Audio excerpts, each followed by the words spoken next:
Tengamos un feliz sábado de nuevo. Gracias a Dios de nuevo por volver a venir a estudiar su palabra. En esta ocasión vamos a estudiar un tema de gran relevancia, de gran importancia, al igual que la serie que estuvimos estudiando anteriormente. Y este tema es un tema de mucha controversia dentro del mundo adventista también. Mucha controversia. Hoy vamos a ver la primera parte y vamos a ver en qué ha consistido toda esa controversia y vamos a ver cuál es la verdad de este tema que vamos a estudiar hoy. Así que vamos a orar primeramente para pedir la bendición divina. Gracias, Padre bendito, Dios de misericordia, en esta mañana, un privilegio más, volver a reunirnos, volver a estudiar tu palabra. Ayúdanos a esta hora para que tu Santo Espíritu envíe esa luz del cielo que tanto necesitamos para tener un entendimiento muy claro y preciso de estas cosas interesantes que están reveladas en tu palabra y en los escritos inspirados. Ayúdanos pues en esta mañana, bendícenos y danos ese ánimo, ese deseo de las cosas celestiales. En Cristo Jesús, amén. Muy bien. Teología de la última generación se llama, ¿no? Es importante esas últimas palabras, última generación. Esa palabra es muy relevante, ¿verdad? Teología de la última generación. Bien, vamos a manera introductoria, vamos a hablar un poquito, a desarrollarnos un poquito con esta introducción. Y los eventos que hoy, ¿verdad?, en este tiempo se están desarrollando en el mundo, nos están mostrando que estamos viviendo en el tiempo final. Estamos viviendo en el tiempo final y el mundo, hermano, está avanzando hacia el clímax. Óigase bien, el mundo está avanzando hacia el clímax, hacia el final, donde en el final Dios va a tomar las riendas con sus propias manos acerca de la obra. Él es el que va a dirigir la obra en el tiempo final, no va a ser el hombre. Dios va a utilizar elementos sorprendentes que nos van a sorprender a cada uno de nosotros en el manejo de la obra. Es importante eso. Ahora, en ese tiempo, que es el tiempo final, Dios va a tener un pueblo que lo represente. Siempre ha tenido un pueblo Dios a lo largo de las distintas edades, pero en este tiempo final Dios va a tener un pueblo muy especial. Óigase bien la palabra, muy especial, que va a exaltar su nombre, que lo va a representar. Por eso es muy importante, resulta muy importante de que podamos identificar a ese pueblo. ¿Quién es ese pueblo que va a representar a Dios en el último tiempo, en el tiempo más difícil que jamás haya vivido generación humana alguna? Y lo más interesante, sí, de todo, no es tanto saber quiénes son, sino cuáles serán las características tan especiales, tan distintivas de esa última generación, es decir, de ese pueblo que lo represente. Pero lo más importante de todo es conocer, identificarlo, conocer sus características, pero lo más importante es cómo ese pueblo va a estar al lado de Dios cuando llegue el fin del mundo, el fin de esta vida, ¿verdad? Muy bien. Pero bien, vamos a la pregunta. ¿En qué consiste esa famosa teología de la última generación? Que mucho se habla en los círculos adventistas de manera negativa y algunos de manera positiva, hoy en este tiempo. Muy bien, ¿en qué consiste esa teología de la última generación? ¿En qué consiste? Última generación. Bueno, consiste en lo siguiente. La generación que viva, o sea, de ese pueblo que va a vivir, que va a representar a Cristo en esos últimos días, esa generación que vive en esos últimos días, principalmente en el tiempo de angustia. Y hemos estudiado el tiempo de angustia de Daniel 12, principalmente esa generación que vive en ese tiempo, cuando no va a haber ya mediador, cuando ya no va a haber intercesión en el santuario celestial. Ahora, esa generación que vive en ese tiempo va a pasar por una experiencia de santidad sin igual. Óigase bien, va a pasar por una experiencia de santidad sin igual, o sea, no comparable con la experiencia que muchos antes hayan tenido en cuanto a la santidad. ¿Y ellos qué va a pasar con esa experiencia de ellos? Con esa experiencia van a demostrar que es posible vivir una vida sin pecado en ese tiempo de angustia, que yo no sé cuánto tiempo es. Van a demostrar ellos que es posible guardar la ley de Dios, que es posible guardar los mandamientos de Dios, que es posible vivir una vida sin pecado, contrario a lo que el diablo emite a través de distintas voces religiosas en el mundo religioso y dentro del mismo adventismo, la nueva teología. ¿Qué dice el diablo a través de la nueva teología en nuestra iglesia, dentro de los adventistas? Que no se puede vencer el pecado, que vamos a seguir pecando hasta que Cristo venga. Y que cuando Cristo venga, Él nos va a transformar y ahí vamos a dejar de pecar. La teología de la última generación dice lo contrario, que podemos vencer el pecado y que esa última generación va a vencer el pecado un día y esa última generación va a demostrar que se puede guardar la ley de Dios. Ahora, esta generación va a demostrarlo en una circunstancia más difícil. ¿Saben ustedes? En esa persecución acérrima que va a haber después de la ley dominical con un decreto de muerte, y en medio de esas condiciones ellos se van a mantener firmes y van a guardar la ley de Dios y van a guardar los mandamientos de Dios y van a vencer el pecado. ¿Qué les parece? Dios en la generación más débil, oiga bien, en la generación más débil es que Dios se propone vindicar su carácter. Y es mediante esta generación que Dios quedará vindicado para siempre. Tenemos que recordar algo importante del conflicto, de este conflicto cósmico que comenzó en el cielo. Recordemos que el diablo fue el originador de este conflicto cuando se rebeló contra el gobierno de Dios, cuando puso a Dios mal ante los ángeles, ante el universo, lo puso mal a Dios. Entonces ahora lo que viene a demostrar esta generación, que Cristo ya lo demostró, viene a demostrar esta generación lo contrario a lo que el diablo dijo allá en el cielo cuando se rebeló y lo que ha dicho aquí en la tierra a través de las edades, acusando a Dios de un Dios severo, de un Dios que tiene una ley que nadie la puede guardar, de un Dios que solo quiere que le obedezcan, de un Dios autoritario. Entonces, esta última generación lo que se propone es contradecir esas falsedades que el diablo hizo allá en el cielo, deformando el carácter de Dios. ¿Estamos claros? Muy bien. Hay un teólogo que yo he hablado un poco acerca de él, que yo lo puedo considerar en el siglo XX, sí, del siglo XX. Sí, el siglo XX puedo considerarlo como el teólogo más grande que ha tenido el adventismo. Yo lo considero después de la muerte de Elena White. Y se llamó ese señor que murió en los años 60, 62 creo que murió, Milian Andreasen. Él fue, este señor Milian Andreasen fue el que se le opuso.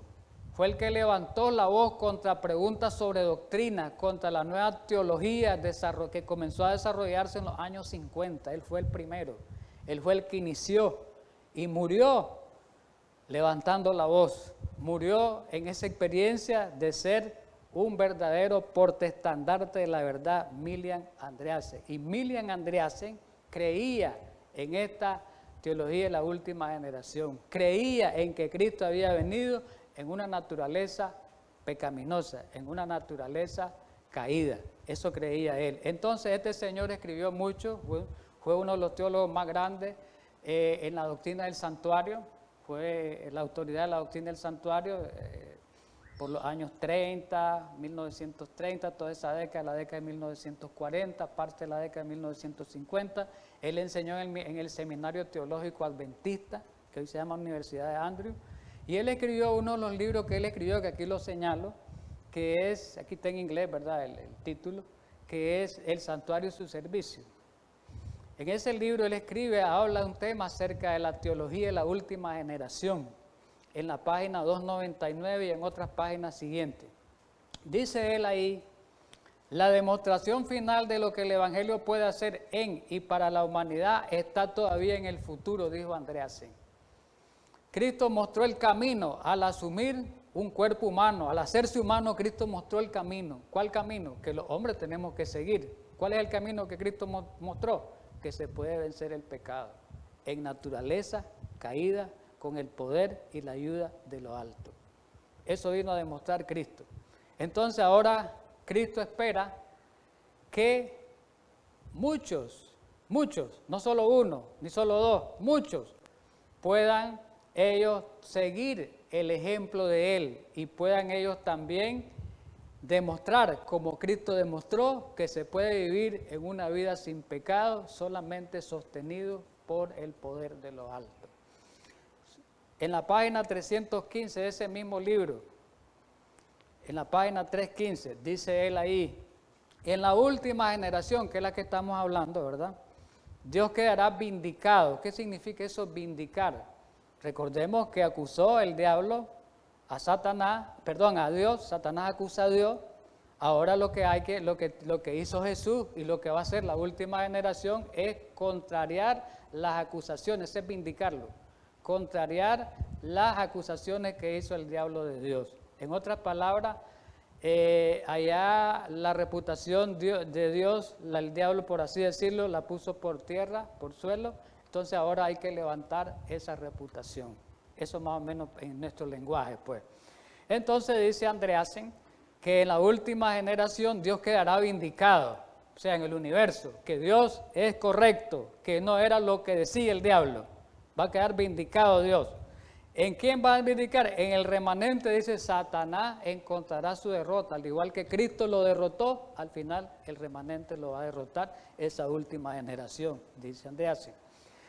La acusación de que la ley no puede ser guardada será enfrentada y refutada. Dios presentará no uno o a dos que guarden sus mandamientos, sino a un grupo inmenso. ¿Cuál es ese grupo inmenso? Los 144,000. Ellos reflejarán plenamente la imagen de Dios. ¿Qué quiere decir? Que van a ser como Cristo, que no pecó, ¿verdad?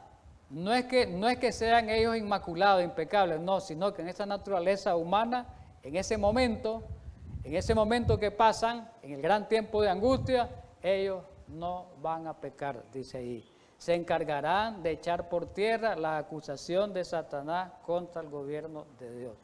¿Estamos claros? Muy bien.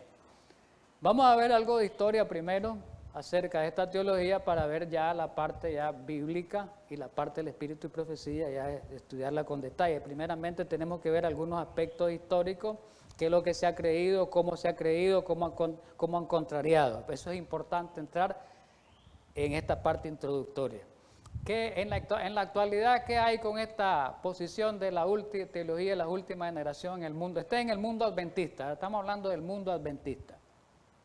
En la actualidad hay un gran sector del adventismo, eso lo venimos viendo en la serie que tuvimos anteriormente, exponentes de la nueva teología que han puesto en contradicción a la teología de la última generación. ¿Y cómo la han señalado a esta teología? Los teólogos modernos del adventismo, que no creen en la naturaleza, en que Cristo vino en naturaleza caída, igualmente atacan esta doctrina, igualmente la atacan.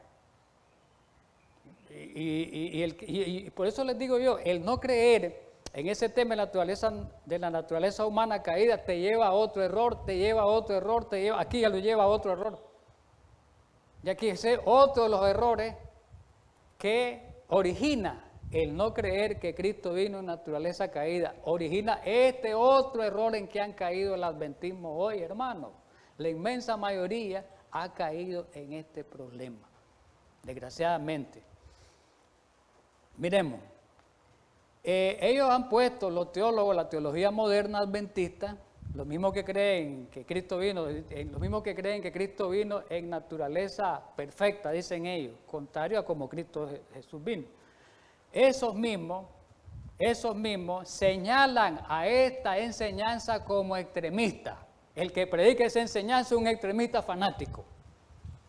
No se puede vencer el pecado en esta vida. Es un fanático. Y es un legalista. Uy, no, cae en legalismo. Salvación por obra, ya lo acusan a uno. Está diciendo salvación por obra.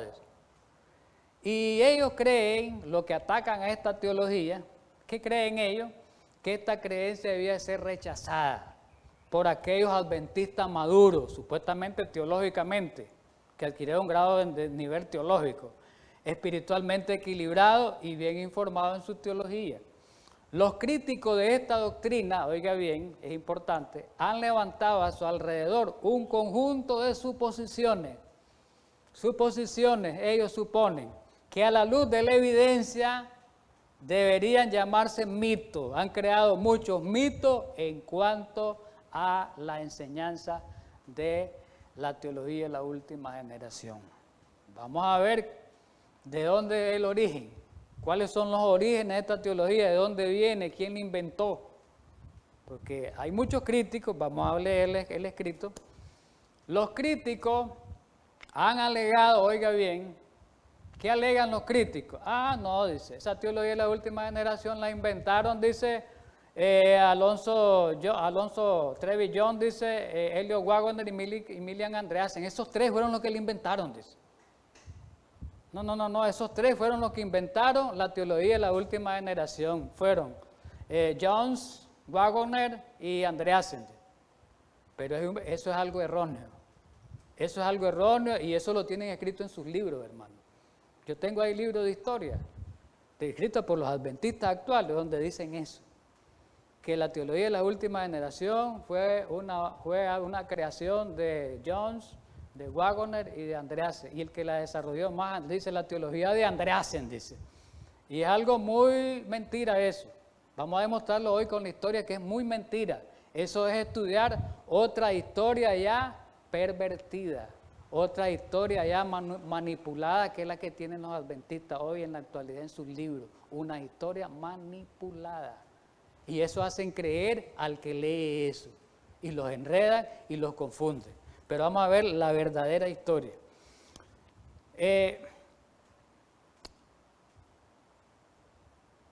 Ellos dicen que ellos tres, es verdad que estos tres hombres tuvieron gran contribución en el desarrollo, oiga bien, en el desarrollo, por así decirlo, en la parte sistemática de esta teología. Pero sus orígenes no vienen de ellos, que ellos fueron los que la predicaron con auge, ¿verdad? Con denuedo, puede decir, con valor. Pero no quiere decir, no se le puede dar a ellos el mérito principal, el crédito principal como originadores de esa enseñanza. Porque esta enseñanza está profundamente arraigada en el adventismo desde sus orígenes, desde el principio, como lo está la naturaleza humana de Jesús, que vino en naturaleza caída. Igual de arraigada está. Tienen el mismo, como por así decirlo biológicamente, el mismo ADN adventista. Entonces, ¿cuál es la base? ¿Cuáles son las bases? ¿Cuáles son los orígenes? Está en la palabra de Dios y lo estudiamos en la Biblia y también en el Espíritu producido. ¿Estamos claros? Ahora, la evidencia histórica demuestra, como lo demostramos con el tema anterior de la naturaleza humana de Cristo, hicimos demostraciones históricas donde la inmensa mayoría durante más de 100 años creyeron en la doctrina correcta acerca de la enseñanza que Cristo había venido en naturaleza caída. Pues igualmente esto es lo mismo. La evidencia histórica demuestra claramente el dominio de esta teología de la última generación en la iglesia antes de 1950. Ya sabemos que después de 1950 todo se deformó con el Preguntas sobre Doctrina, otros libros y la famosa teología que vamos a ver más adelante de Edward Espental, ¿verdad? Que le dio un giro completo a la teología, a la cristología adventista. Esta también, ¿verdad? No solamente antes de la década de los 50, también ha sido aceptada por varios eruditos, administradores denominacionales, o sea, líderes de iglesia, líderes de la obra denominacional en los años posteriores. Muy bien, vamos a la historia. Herbert Douglas, y hemos hablado de él. Herbert Douglas ya sabemos que fue un teólogo, uno de los principales que se le opuso a esa teología errada, a esa enseñanza errada de la naturaleza humana de Cristo, como la deformaron los de la nueva teología. Y Herbert Douglas ya sabemos que a través de escuelas sabáticas, a través de la Revista Angela donde él escribió, a través del libro, alzó su voz contra eso. Igualmente en esta teología, Herbert Douglas también alzó su voz y escribió libros favoreciendo a esta teología. Y hay muchos datos históricos de Herbert Douglas que son confiables porque fue un erudito adventista porque ya murió. Y aquí dice Douglas en un libro que escribió él que se llama allá en la década de los 70. Él escribió un libro que se llama ¿Por qué Jesús espera? ¿Por qué Jesús espera? Ahí está en inglés y está traducido en español. Ahora, ¿qué presenta ahí Douglas en ese libro? Habla de la teología de la última generación. ¿Y qué es lo que dice Douglas? Que los primeros adventistas, ¿quiénes son los primeros adventistas? Los pioneros de Elena White. Presentaron, dice Douglas, palabras de Douglas, no mías, de un erudito adventista y que la iglesia adventista todavía lo reconoce a Douglas como un gran erudito. Aún los adventistas de la nueva teología reconocen a Douglas como un gran erudito. Dice Douglas en ese libro que los primeros adventistas presentaron aspectos claves de esta teología, aspectos claves en sus predicaciones más bien, y en sus escritos, muchos. Vamos a mencionar algunos nombres, él los menciona ahí en ese libro, mire qué interesante es esto. Y él ha documentado lista de esos escritores primeros adventistas y de otros escritores posteriores, listas de los que creyeron en esta teología de la última generación, donde presentaron aspectos importantes, claves, que involucran esta teología. Qué importante. Vamos a ver nombres.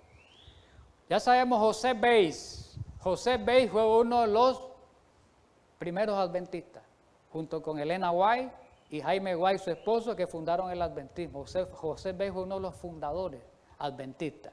Y José Bass escribió en la Revista Angela, la revista adventista oficial, en 1858, en la página 21, en un editorial que se llamó El clamor de medianoche en el pasado, ahí escribió sobre esta teología.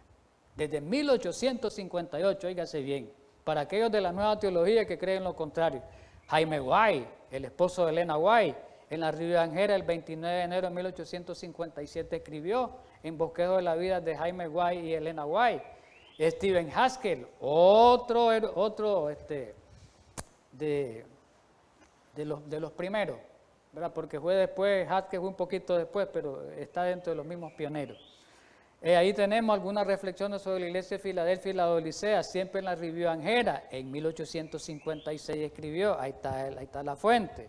Después vino el otro señor, Bourdieu, Daniel Bourdieu, también escribió Santificación o vivir la vida, o vivir la santidad, dice, en la Revista Angela de 1864. Y William Prescott, que hemos hablado de él también, escribió en un boletín de la Conferencia General en 1903 también sobre esta. Todos estos se mantuvieron firmes en la creencia, en presentar el mensaje de esta teología de la última generación. Seguimos en la lista, pero hay otro libro que escribió, que es famoso ese libro, muy bueno, está en español, en electrónico, muy bueno, en español está, y ahí se llamó Bifurcación de Douglas, Herbert Douglas, y en ese libro Herbert Douglas presenta la división histórica de los adventistas a través del libro Preguntas sobre Doctrina en el año 1857, ahí lo presenta él, y ahí habla, uno de los temas habla de este tema de la última generación.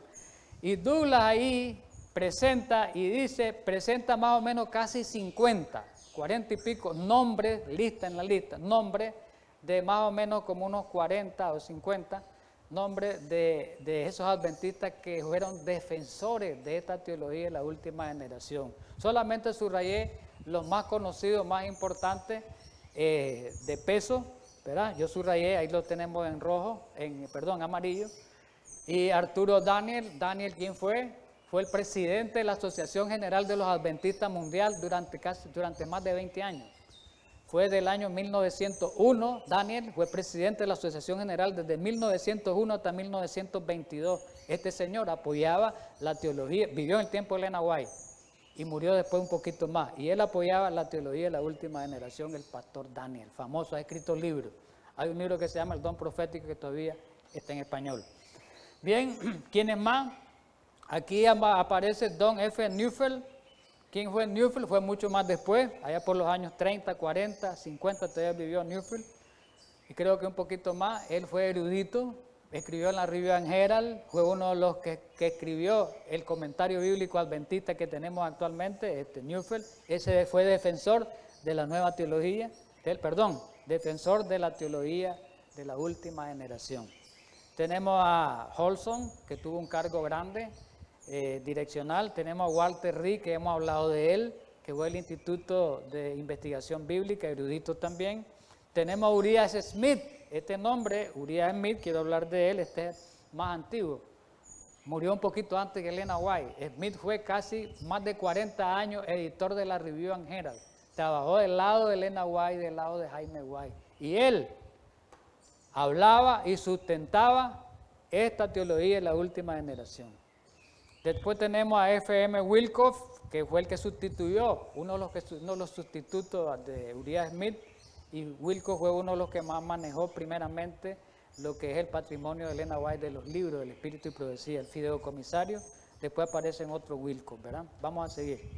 Pero en años posteriores hay otra lista de adventistas, como el pastor Branson, William Branson, que fue presidente de la Asociación de la Conferencia Mundial Adventista desde 1950 hasta el 54, y este señor Branson, oiga bien, creía en la teología de la última generación. Después tenemos a Herbert Douglas, que ya lo hemos estudiado, escribió un libro casualmente que se llama Perfección, la posibilidad imposible, y ahí habla Douglas de la teología de la última generación. Maxwell, que hemos hablado, otro erudito que defendió el adventismo verdadero, el adventismo histórico, ahí está el libro que escribió.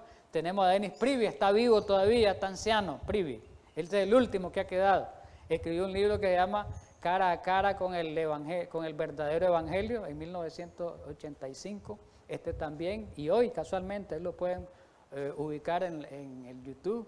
Él predica, todavía hay prédicas de él sobre esta teología de la última generación, de santificación, de perfección. Es un Jean Surcher que lo estudiamos ese libro, Tocado por nuestros sentimientos, en 1999 lo escribió. Él también fue un defensor de la teología de la última generación, y Ralph Larson, que escribió La palabra se hizo carne. Todos ellos convirtieron esta enseñanza en un componente clave, esas enseñanzas de la teología de la última generación.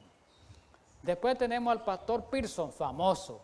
Fue presidente de la Asociación General desde 1966 hasta 1978. Fue un firme defensor de la teología de la última generación y el adventismo histórico. ¿Qué escribió Pearson? Aquí lo escribió en el año 1975, ahí está la fuente de la Review and Herald. Miremos, dice Pearson, miren bien las palabras de Pearson.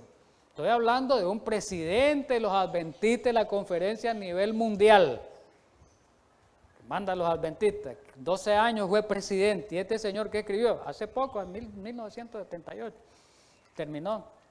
Dice él, el pueblo de Dios de la última generación, oiga bien, debe revelar el carácter de Jesús al mundo, lo está diciendo Pearson. Vencerán, y escribió el libro, como él venció. Serán representantes victoriosos y vivos del Maestro. El poder capacitador para vivir esta vida, dice, para lograr este carácter proviene de Jesús. El poder capacitador para vivir esta vida victoriosa viene de Jesús, ¿verdad? Y dice, solo a través de su justicia imputada e impartida podemos prevalecer.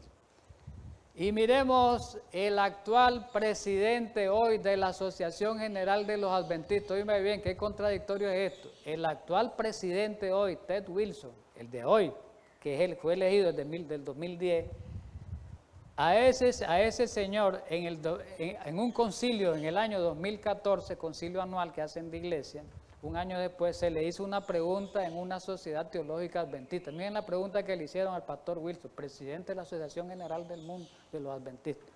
¿Qué opina? Le dice el pastor Wilson de la teología de la última generación, ¿qué respondió Wilson? Con una claridad inconfundible, el actual.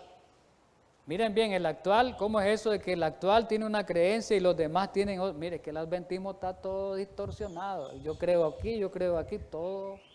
El diablo llegó y los hizo, mire, girando. Hay unos que están por el lado de la verdad, otros que están del lado de la mentira. Está eso revuelto ahí, hermano, desgraciadamente. Y no debería ser así, porque los apóstoles tuvieron una sola posición. Miremos, dice Pearson, Wilson, apoyándonos completamente, palabras de él, la respuesta que da, en Cristo y su justicia, dice, debemos creer que Cristo nos dará, oiga bien, la victoria sobre el pecado a través de su poder y no de nuestro propio poder. Y cita Filipenses 4:13, todo lo puedo en Cristo que me fortalece, Romanos 12:1 y 2. De lo contrario, dice Wilson, el cristianismo no tiene poder, y cita Filipenses 2:5, cuando dice que tengamos la misma mente de Cristo, el mismo sentir que hubo en Cristo Jesús. Al consagrarnos a Cristo y permitirle trabajar en nosotros para permanecer cerca de Él y su palabra, podemos darnos cuenta de esa bella cita. Él cita palabras de vida el gran maestro de Elena White, de esa bella cita del libro Palabra de vida el gran maestro. Miren lo que dice él, cita de Elena White. Cristo espera con un deseo anhelante la manifestación de sí mismo en su iglesia. Oiga bien, en su iglesia, que es la que va a vindicar el carácter. Cuando el carácter de Cristo sea perfectamente reproducido en su pueblo, entonces vendrá para reclamarlo como suyo. ¿Qué quiere decir eso? Eso lo vamos a estudiar más adelante. ¿Qué significa cuando el carácter de Cristo sea reproducido en su pueblo perfectamente? Cuando ya la última generación deje de pecar como Cristo. Eso significa. Eso creía entonces el presidente de la Asociación General. Pero ahora, a un no adventista, a un teólogo no adventista, uno que se relacionó un poco con los adventistas, que se llamó un erudito anglicano de la iglesia anglicana, llamado Geoffrey Praxton, en 1977, que escribió, mire lo que dijo Praxton de los adventistas. La doctrina del perfeccionamiento de la generación final, dice Praxton, está cerca del corazón de la teología adventista, como quien dice Praxton. Esa teología del perfeccionamiento de la teología de la última generación, dice, tiene origen y base adventista. En este mismo contexto, Praxton declara que para su conocimiento sería imposible encontrar apoyo para el punto de vista de antiperfección en el adventismo anterior a 1950. ¿Qué dice Praxton? Uno no adventista. ¿Qué es lo que dice? No, dice, antes de 1950, dice, se hablaba el tema de la perfección y se creía en el tema de la perfección, todo eso, hombre, ahora no. Antes de 1950 no encontramos un antiperfeccionismo en el mundo adventista, ahora sí se encuentra. ¿Qué tal les parece? Pero miremos bien, la iglesia cambió después de los 50 y estudiamos un poquito a Edward Espental, un erudito que fue el que hizo el cambio teológico adventista, y eso ya lo estudiamos en los estudios anteriores. Y este señor fue el principal atacante de la teología de la última generación de Milian Andreasen, junto con Desmond Ford, que a Desmond Ford lo despidieron. Además, este señor, Espental, recalcó la enseñanza de la imposibilidad de lograr una perfección libre del pecado, y escribió varios libros de Espental donde dice que no se puede vencer el pecado en esta vida. Es imposible. No se puede. Entonces, con esta teología, porque es un gran profesor teológico, fueron educados montoneras de pastores. Esto fue de generación en generación, la teología de él está hasta hoy viviente en el mundo adventista. En muchos sectores adventistas se cree esta teología y predican con esta teología los pastores de Espental. Antes de Espental, de 1950, ningún escritor adventista negó la posibilidad de la perfección. ¿Qué tal les parece? Muy bien, vamos ya a la parte bíblica, dejemos toda la historia ya, las demostraciones, vamos a la parte ya bíblica del espíritu y profecía. Primero, vamos a identificar a la última generación. ¿Quiénes son las últimas generaciones? Vamos a identificarlas con la Biblia.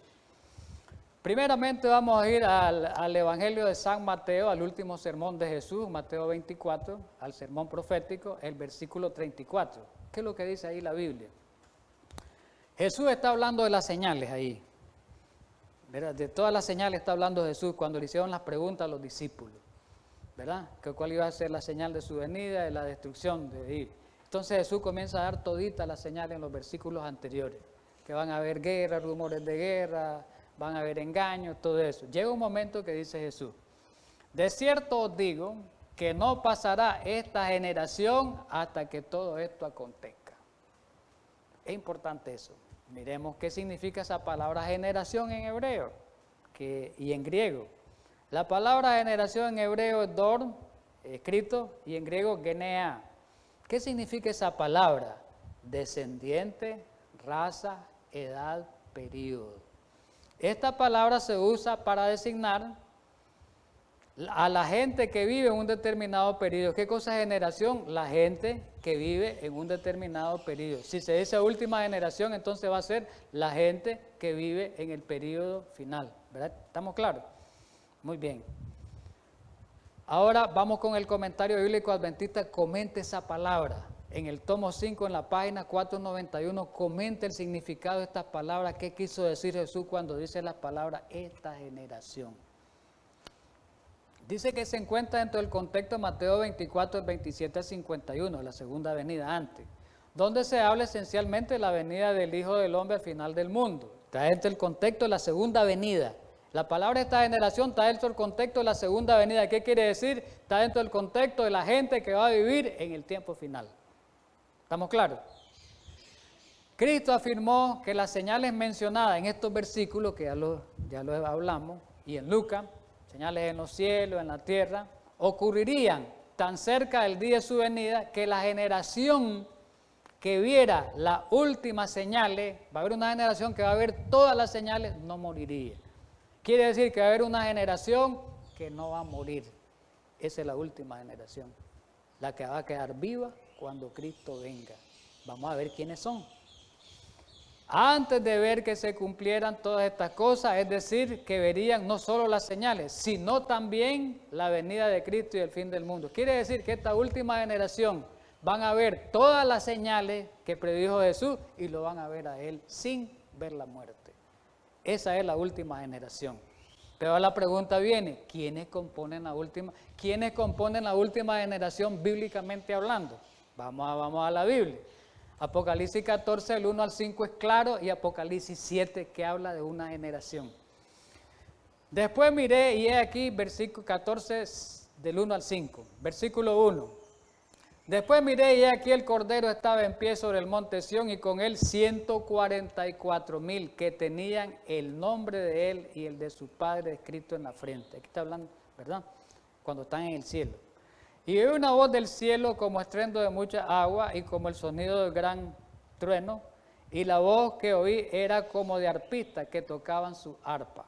Versículo 3, y cantaban un cántico nuevo delante del trono y delante de los 4 seres vivientes, estamos hablando en el cielo, y de los ancianos, y nadie podía aprender el cántico sino aquellos 144,000. Esto que viene es importante. Característica de los 144,000 viene. Están subrayadas y remarcadas. Esos 144,000, dice, una de las características principales, fueron redimidos dentro de los de la tierra. Fueron libertados de la tierra. 1. No se contaminaron con mujeres. Mujeres ya sabemos que es doctrina, iglesia. No se contaminaron con otras doctrinas. Nunca anduvieron en confusión de una doctrina, de que esta y el otro. No, se mantuvieron en una sola doctrina. ¿Estamos claros? Esa es característica de los 144,000. Pues son vírgenes, ya sabemos, espiritualmente hablando. Vírgenes quiere decir en eso, en cuanto a la contaminación de doctrina. Estos son los que siguen al Cordero por donde quiera que va. Estos fueron redimidos entre los hombres como primicias, oiga bien, de Dios y para el Creador, primicias especiales. Las primicias era algo especial. Los 144,000 son algo especial para Dios por la demostración que van a dar en sus vidas. ¿Estamos claros? Y en su boca no fue hallada mentira, aquí donde viene la clave, pues son sin mancha delante del trono de Dios, que es cuando los 144,000 pasan por la gran angustia y vencen el pecado. Eso es importante. Lástima que aquí no podemos desarrollar esto porque no es un estudio de eso, pues, es profético. Este pasaje, dice Elena White, manuscrito 139 en 1903, ¿qué dice de esto? Este pasaje presenta el carácter del pueblo de Dios para los últimos días. Entonces, la última generación, ¿quiénes son? 144,000. Ya lo identificamos. Pero vamos a ver más características y a darle una mejor una identificación, a completarla, pues. En Apocalipsis 7 habla del sellamiento. Y habla del sellamiento de los 144,000. Apocalipsis 7. Vamos a leer del 4, 7:4 y del 13 al 15. Hoy el número de los sellados, ¿cuáles fueron? Los que quedan sellados ya antes de entrar a la angustia, los que quedan sellados. Y cuando ya quedan sellados quiere decir que ya no van a morir. Cuando ya quedan sellados ya no mueren ellos cuando pasan por la angustia. Y hoy el número de los sellados, 144,000 sellados de todas las tribus de Israel. Entonces uno de los ancianos habló diciéndome, los 144,000 que están vestidos de ropa blanca, ¿quiénes son? ¿Y de dónde han venido? Vamos a ver, la ropa blanca es el carácter, es la vida que demostraron, es la justicia de Cristo en ellos. Y dice el 14, y yo le dije, Señor, tú lo sabes. Y él me dijo, estos son los que han salido de la gran tribulación. ¿Qué es la gran tribulación? El gran tiempo de angustia, las 7 plagas. Y han lavado su ropa y la han emblanquecido en la sangre del Cordero. La persecución que tuvieron acérrima, esa gran prueba que pasaron esa tribulación, eso los refinó. Pasaron por el horno de fuego que los refinó, el crisol, eso significa, y por eso están delante del trono de Dios y le sirven en el templo de noche y de día. Es más, hay una cita de Elena White en Primero de Cristo, cuando dice que en el cielo, en el templo, los únicos que entran, dice, al templo son los 144,000, dice que ahí sus nombres de los 144,000 están, dice, escritos con letras de oro en unas piedras, con letras de oro de los 144,000. Es una comisión, es algo muy especial. Los 144,000, una compañía muy especial. Conflicto de los siglos, página 707.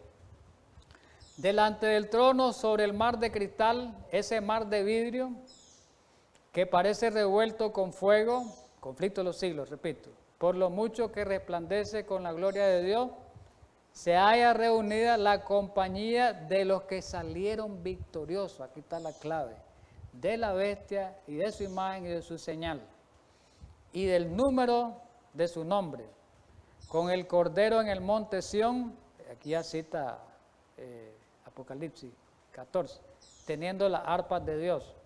Están en pie los 144,000 que fueron redimidos de entre los hombres. Y después dice, cantan un cántico nuevo, dice, no voy a leerlo literal, el cántico de los 144,000. Después dice que ese cántico es el de Moisés, el del Cordero, que nadie lo puede cantar. ¿Qué cosa es ese canto? Es la experiencia de ellos. El canto no es que sea solamente un canto, es la experiencia que tienen ellos. Nadie va a tener la experiencia, va a tener la experiencia de los 144,000. Solo ellos pueden cantar ese cántico. Ninguno, sino los 144,000 pueden aprender aquel cántico. Pues es el cántico de su experiencia, aquí lo dice ella. Una experiencia que ninguna otra compañía ha conocido jamás. Son estos los que siguen al Cordero por donde quiera que fuere. Y esto es clave lo que viene. Habiendo sido trasladados de la tierra de entre los vivos, no murieron. Dios los trasladó y se los llevó. Cristo, ¿verdad? Se los traslada y se los lleva vivos. No murieron. Y son la primicia. Ahí cita ella, Apocalipsis 15, Apocalipsis 14, ahí están las citas que ella da, ¿verdad? Muy bien. Como es un pueblo especial, tiene características especiales. Esta última generación. Aquí he mencionado 5 características especiales con sus textos, sus citas, aquí están. Ellos van a pasar por un tiempo de angustia cual nunca fue ni será en la historia de este mundo. Van a pasar por un tiempo de angustia que no ha pasado nadie. Ellos, ahí están los textos, Daniel 12:1, Apocalipsis 7, el 13 al 15, que ya leímos Apocalipsis 7. Ellos, los 144,000, otra característica, que en el tiempo de angustia van a vivir sin intercesor, hermano. Hoy nosotros vivimos con intercesor porque Cristo está en el santuario. Él nos oye, nos escucha. En ese tiempo no va a haber intercesión.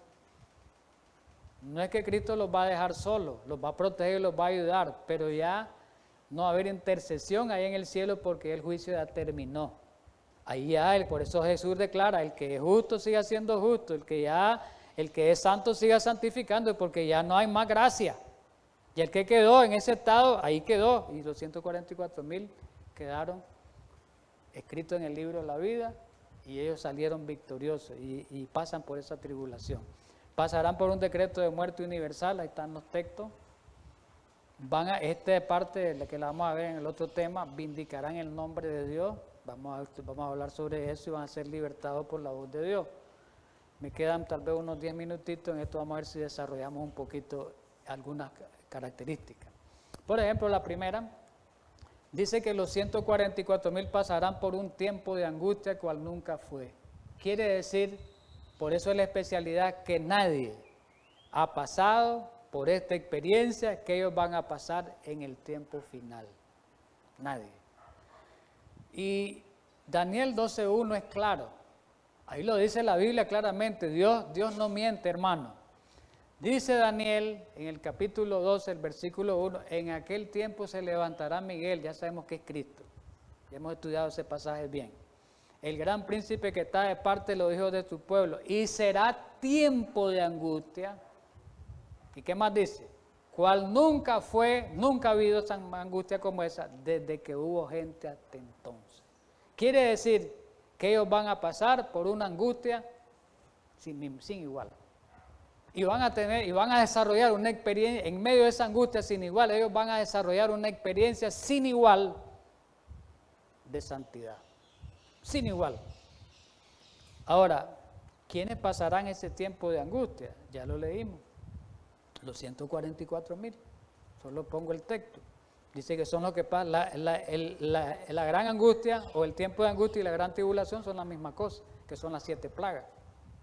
Son la misma cosa. Y dice aquí en Apocalipsis 7, el 13 al 15, principalmente el 14, dice que son los que han salido de la gran tribulación, los 144,000. Vamos con la profeta. ¿Cómo lo amplía? En la página 679, 680, ahí lo amplía.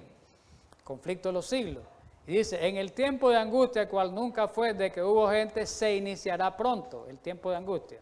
Y para entonces necesitamos tener una experiencia que hoy por hoy no poseemos y que muchos no pueden lograr debido a su indolencia. Ella está dando, sucede muchas veces que los peligros que se esperan no resultan tan grandes como uno se lo había imaginado. Pero dice, mire qué clase de hincapié que hace ella, pero no es el caso respecto a la crisis que nos espera. Y aquí viene esta palabra clave. No hay imaginación, dice, no hay ninguna imaginación, dice, que pueda evaluar o valorar la magnitud de esa angustia que va a pasar esa última generación. Lo vamos a leer. La imaginación más fecunda, no podemos imaginarlo, pues, cómo hacer esa angustia. Fíjate que es inimaginable. La imaginación más fecunda no alcanza a darse cuenta de la magnitud de tan dolorosa prueba. Una prueba, dice, tan dolorosa. Y ellos van a pasar por ahí. En aquel tiempo de tribulación, cada alma, que son los 144,000, deberá sostenerse por sí sola delante de Dios. Terrible eso, hermano. Otra cita, Testimonio para la Iglesia, tomo 9, página 231. Se hará pasar por gran prueba y angustia a la iglesia remanente. Los 144,000. Los que guardan los mandamientos de Dios y la fe de Jesús sentirán la ira del dragón y su hueste. Ahí se cumple 12:17 de Apocalipsis. Ahí donde se va a cumplir más grandemente 12:17 de Apocalipsis. El dragón se llenó de ira contra la mujer y se va a hacer guerra contra el resto de la descendencia. Satanás considera al mundo como su súbdito, a ellos, como quien dice, yo los tengo a todito. ha obtenido el control de las iglesias apóstatas en ese tiempo, toditas las iglesias. Pero hay un pequeño grupo que resiste su supremacía en ese momento, por eso él trata de desbaratarlo y destruirlo. Y no puede. A toditos los tiene. A todito el mundo religioso lo tiene. Al mundo secular, al mundo religioso lo tiene. Los poderes de la tierra lo tiene, como quien dice, lo tiene en el bolsillo. Pero hay un grupos pequeños, los 144.000 comparados para las millonadas que hay en el mundo, miles de millones. Ese grupito, esa compañía es la que no puede destruir él. Hay un pequeño grupo que resiste la supremacía. Si pudiera borrarlo de la tierra, su triunfo sería completo. Así como influyó sobre las naciones paganas para destruir a Israel en aquel tiempo, así en el cercano futuro incitará los poderes de la tierra, los gobernantes, los reyes, con la tecnología, con las armas, para destruir al pueblo de Dios. ¿Qué les parece? Ya lo último, vamos a ver esta última característica para que dejemos pendiente para el próximo. En el tiempo de angustia, los 144.000 viven sin intercesor. Ya no va a haber intercesión, pero Dios los va a proteger. Pero ya no hay intercesión, se terminó el juicio. Ya no. 15:8 de Apocalipsis. Y el templo se llenó de humo por la gloria de Dios y por su gloria, y nadie podía entrar en el templo. Hasta que se hubiesen cumplido las 7 plagas y los 7 ángeles. ¿Qué significa eso? Que se acabó la intercesión.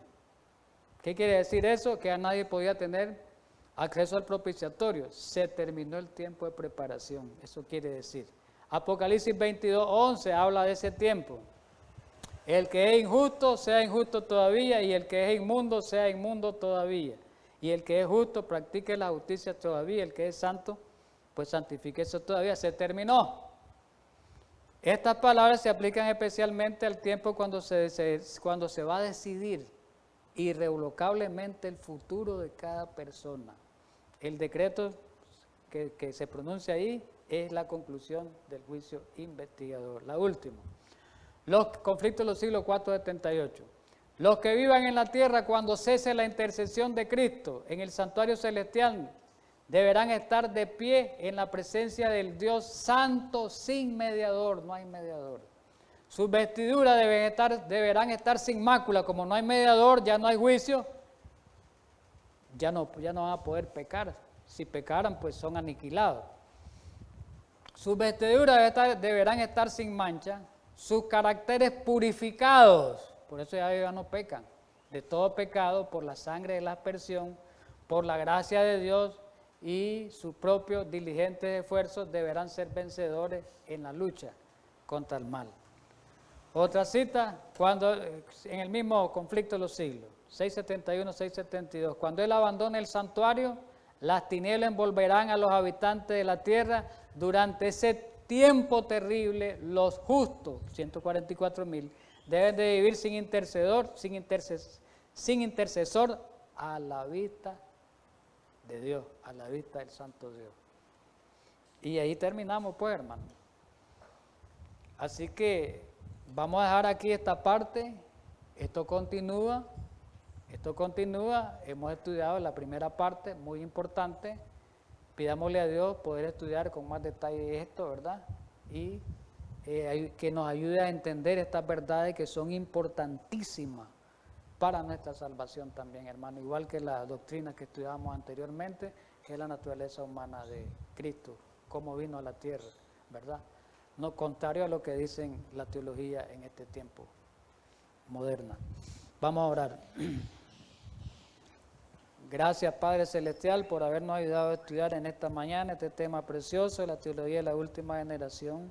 Ayúdanos a poder tener esa percepción espiritual, poder entender cada detalle que hoy estudiamos y poder investigar más para que podamos profundizar este tema. Gracias, Señor, en Cristo Jesús. Amén.